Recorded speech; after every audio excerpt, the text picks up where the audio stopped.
Guyana is making more lands and resources available for mineral production and investments in the natural resources sector. These initiatives are being pursued in keeping with the country's commitment to protect the environment.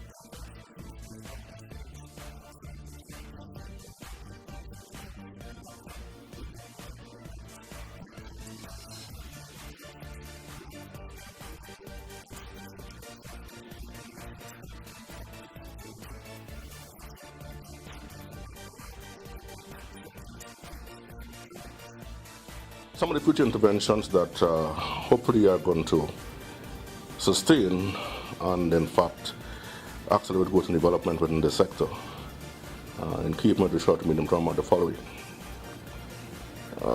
Immediate implementation of the program to increase recovery rates and at the same time reduce utilization of mercury in the recovery process via part utilization of the 1 billion Ghana fund that we have approved recently.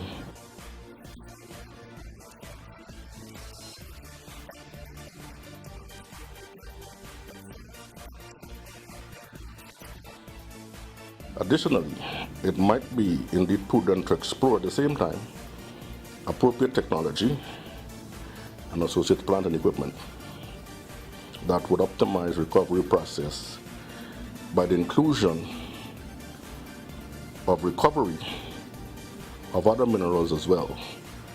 As you know, other minerals occur within our gold deposits such as columbite, tanzanite, etc. And the intention is to see as a next stage what part we can do to ensure that with a single shot we can recover more than just gold.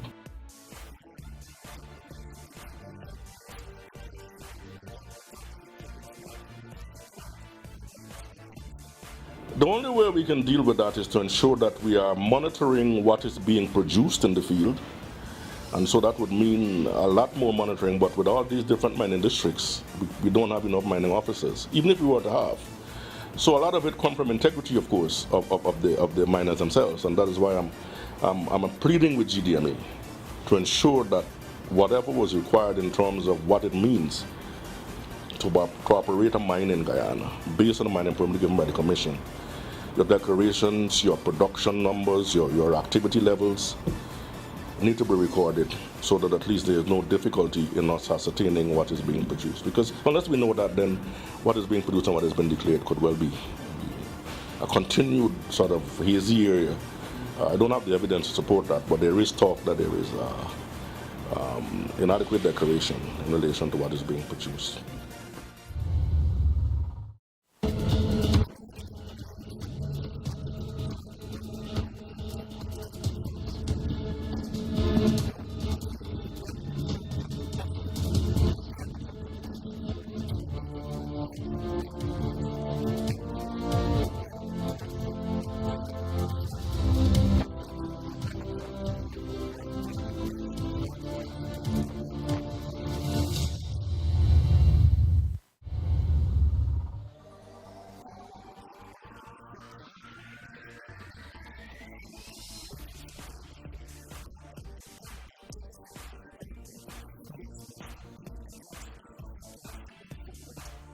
We're going to have to substantially increase our capital expenditure for the roads infrastructure from the current levels of into 2013 of some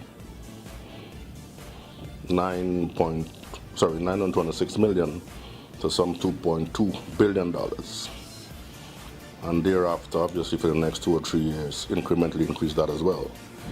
I mean, it goes, I don't need to explain to you why it is that we need to do that, because unless you have proper infrastructure, you can't get to the mines. and obviously do what is intended.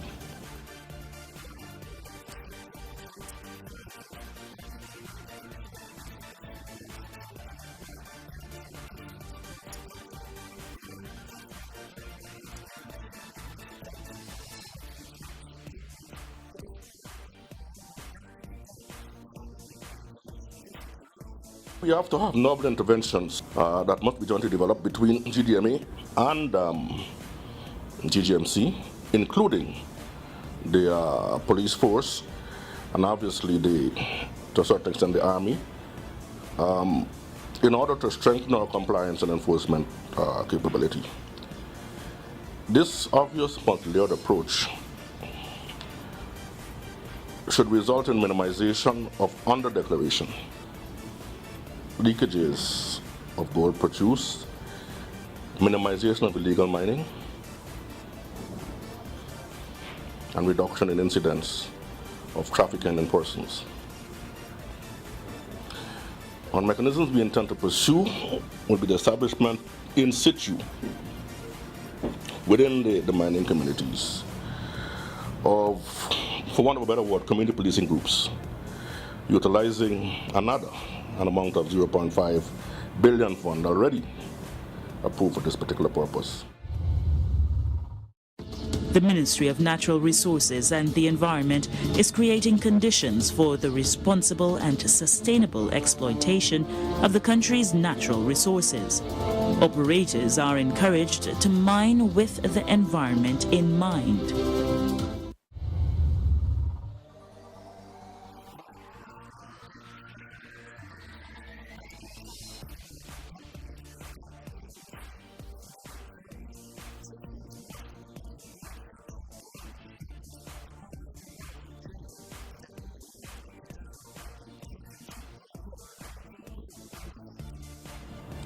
We have to build on the vision of the recently established mining school, which vision is, just to repeat, unlocking the mineral and petroleum wealth of Guyana by creating and sustaining a technical and entrepreneurial, listen to that one, entrepreneurial, competency-based workforce at the entry level. This refers to those miners who have no skills in mining or no skills on business. So our programs are going to inculcate both aspects to ensure when they go in there, they're business people and they can mine.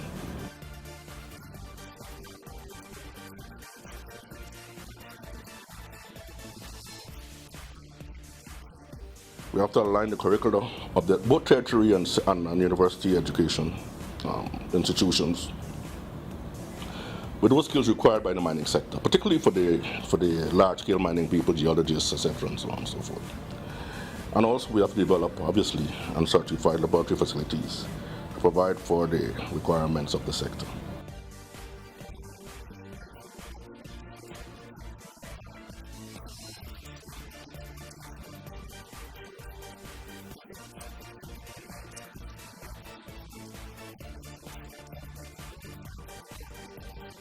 We have to also take cognizance of what we have signed on to and what is in fact absolutely necessary.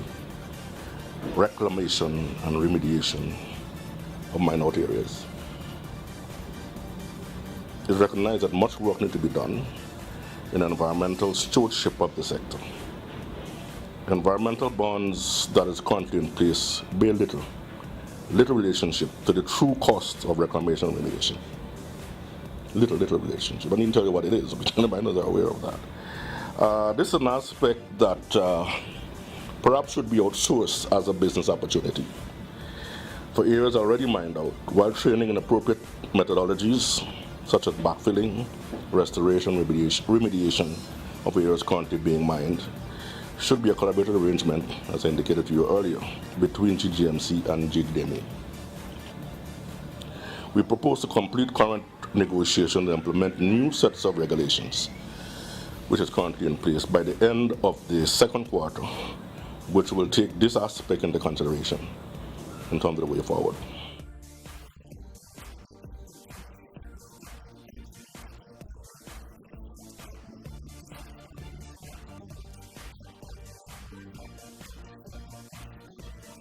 Coming back from India, And I happened to have had a stopover in Dubai, and I was amazed at what was there in the jewelry store in the duty-free area. Massive, extensive. And I said, wow, what is this? When I came back and I analyzed what was happening with the gold that was exported, I recognized that a substantial percentage of the gold is being exported to Dubai.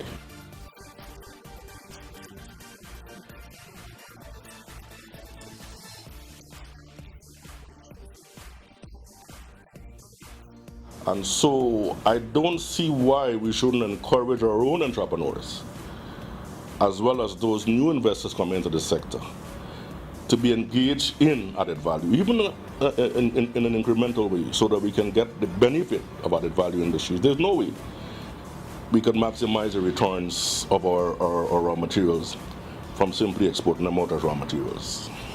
The minute you start adding value, then you start making money, and you start doing what is required in terms of the proper utilization for the benefit of the people of Guyana. And so we'll have to work a little bit more assiduously on how to get the local miners, to get GDMA on board, even if we have to have public-private partnerships at the beginning to get that value sector and the mining sector operating. I know we have jewelers and whatnot out there, but not to the extent that is required to make some impact on what is being produced in Guyana in the gold and mining sector.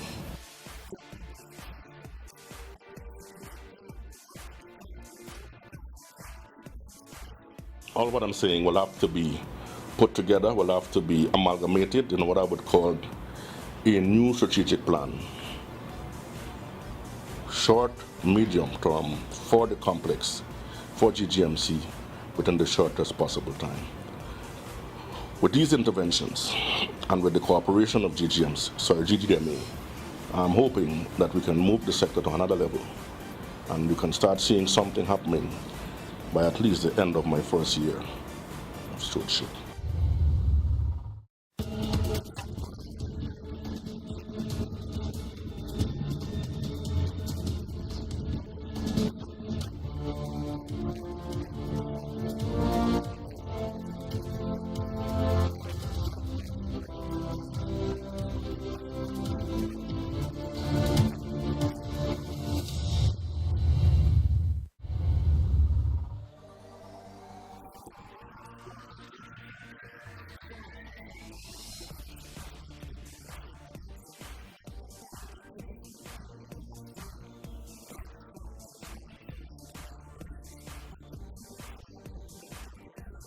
Over the first 3 months of this year, January to March, we've seen favorable performance in both logs as well as roundwood production.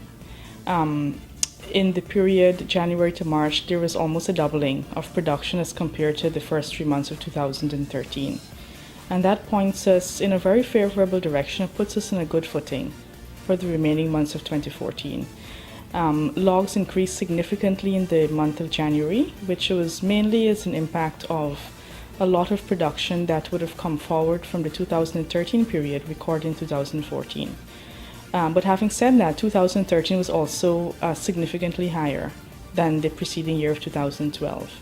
So that certainly puts us in a good footing for logs and roundwood, which are the two main products showing significant increases.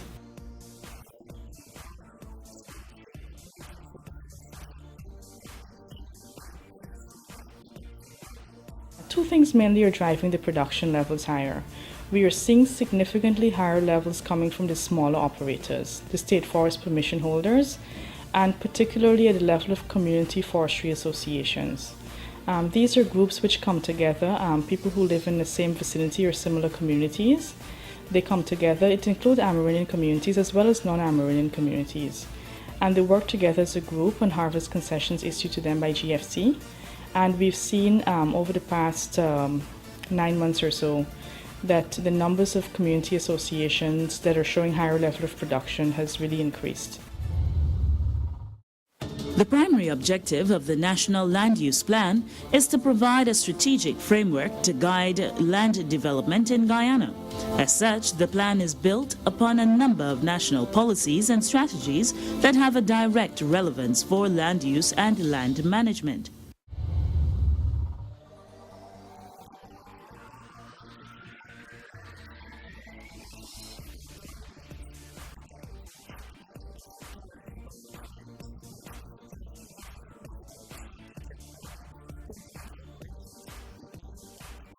Overall, there has been a total increase in the number of state forest permissions, which is the class of small concessions, areas under 20,000 acres, that have been issued. It's close to 500 at this present time.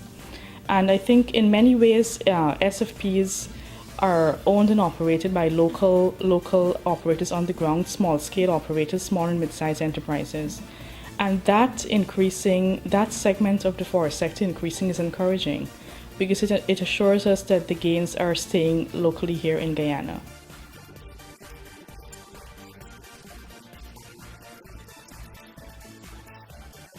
The GFC has been working with communities, including indigenous communities, for as long as I can remember, and certainly as part of our community forestry program, working with indigenous villages and communities is one of our priority areas. 3 Amerindian villages have been harvesting sustainably. I think the best evidence of that is given by the fact that we have been able to maintain a low deforestation rate within that sector of our forests, which is Amerindian villages and communities. There has not been an increase in deforestation. And that is I think, enough evidence that what practices have been ongoing at the level of Amerindian villages have been sustainable.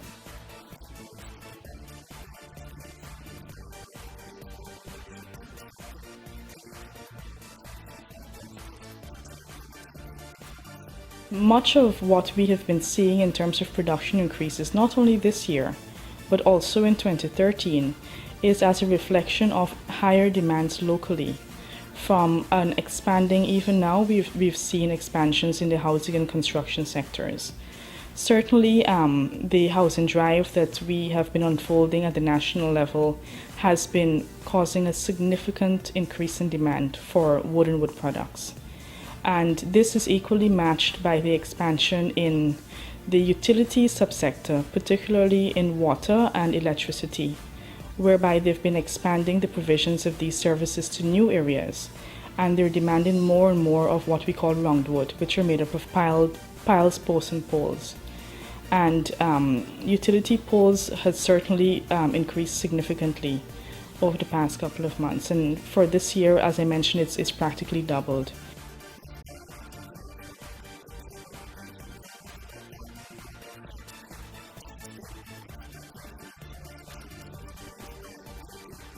There is always the question as to whether increase in production will lead to an increase in deforestation.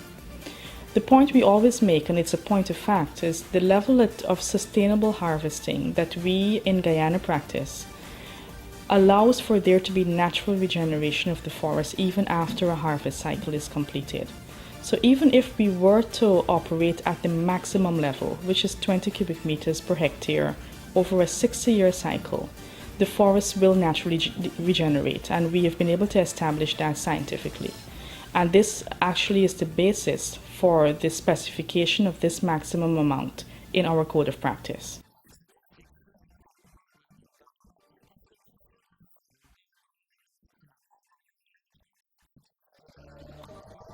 Even if we were to look at the past, let's say 5 years, the conclusion will clearly be, as shown empirically, that we have not been able to even reach 2/3 of that maximum allowable cut.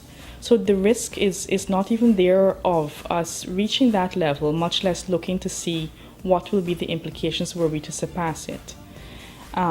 So within the scope of what is provided for example, within the Guyana-Norway Cooperation Agreement, there is still significant room for us to increase our levels of production. On average, right now, the current extraction is about 3 trees per hectare.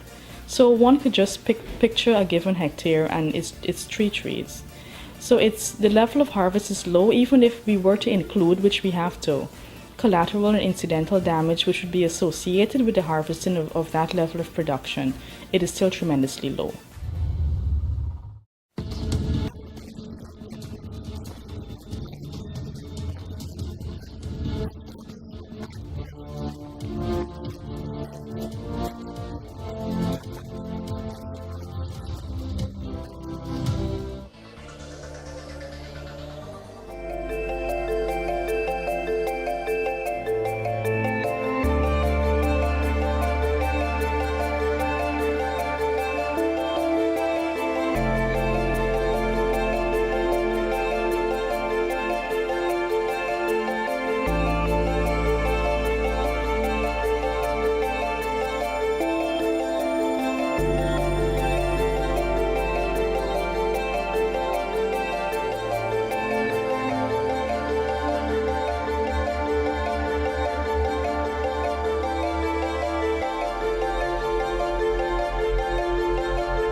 For Guyana, we're particularly, of course, interested in the rate of deforestation. And we have seen very encouraging signs from the IPCC Fifth Assessment Report, which has concluded a decline in the global level of deforestation from about 18 to 20%, which would have emanated from forest harvest, which is deforestation primarily, and now it's about 12%. So that decrease is particularly driven by the large players like Brazil, which would have, over the past 5 years or so, significantly decreased their deforestation.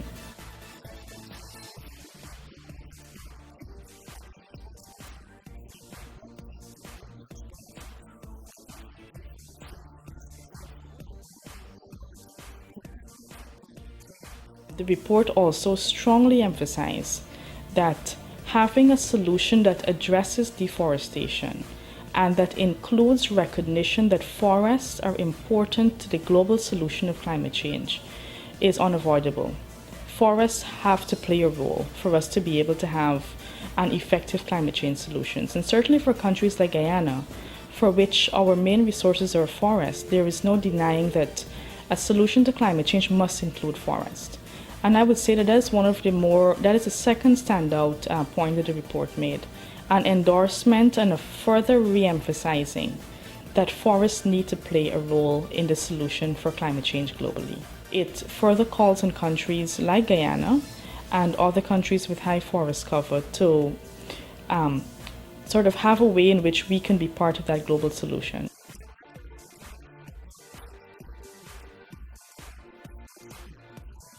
I would say globally the most outstanding bilateral agreements would be those with the government of Norway and their partner countries, of which of course Guyana is one such partner country. So in many ways it calls for renewed efforts to not only the international processes which are currently ensuing at the level of the World Bank through FCPF and at the level of UN through UN-RED, but also at the bilateral level. There is also a policy aspect of that report that emphasizes the importance of having national level strategies that speak to low carbon development and that speak to reducing greenhouse gases through nationally appropriate programs. And in Guyana, of course, we have our low carbon development strategy, which does just that objective, achieves that objective.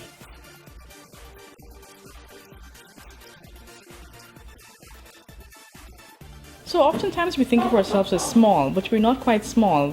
Our forest is the size of England. And in many ways, although we're not as big as other countries like Malaysia and Indonesia and Brazil, I believe that what we have to offer in close to 18 million hectares of forest is quite a significant contribution to the global to the global extent of forest that we can offer to protect and to safeguard. Of course, at the international level, there is an issue called leakage, which basically means that if we were protecting our forests and another country is diminishing its forests as a result of that, well, then the net effect would be zero. Our way of addressing that is by not only being involved at the national level through national programs, but being involved in regional programs as well.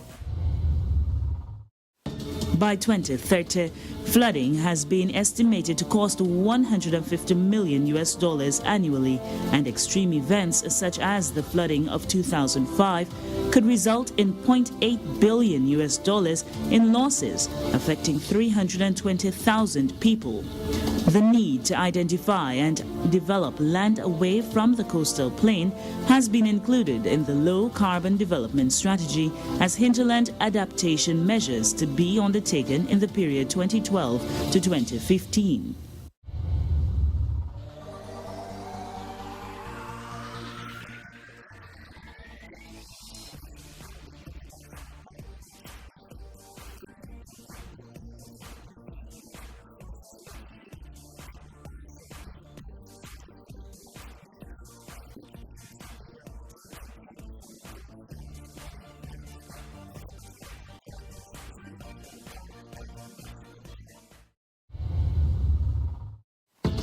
Check us out on the internet for this and every episode of Dorado Shines. Just go to YouTube, search for Dorado Shines and start watching, or like us on Facebook and receive instant updates.